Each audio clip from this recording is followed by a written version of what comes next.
क्या नवाज शरीफ के साहिबजादे भी उनके साथ वापस आएंगे? दूसरे पार्ट का मैं पहले जवाब देता हूँ कि उनका बेटे आए या ना आए, उनका एक फैमिली काम है, मुझे नहीं पता। ठीक है कि उनके बेटे आ रहे हैं या नहीं आ रहे हैं। ठीक है जी।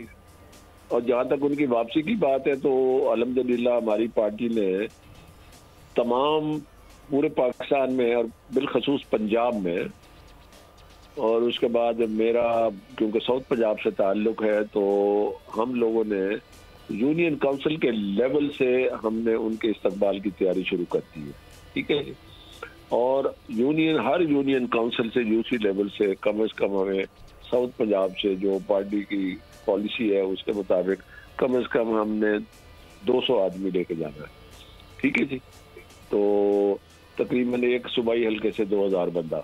दोबारा मैं इसको बड़ा सेफली अगर कैलकुलेट करूं पूरे पाकिस्तान से, फिर उसके बाद बिलखसूस पंजाब से, और मैं अपने साउथ पंजाब की बात करूं तो अल्हम्दुलिल्लाह बड़े लोग। रंजवाना साहब ये फरमा रहे हैं कि तैयारियां जोरों शोर से जारी हैं और लाखों की तादाद में वो एक्सपेक्ट कर रहे हैं कि लोग आएंगे और मियां नवाज शरीफ को रिसीव किया जाएगा। सब्सक्राइब करें और बेल दबाएं ताकि कोई खबर रह न जाए।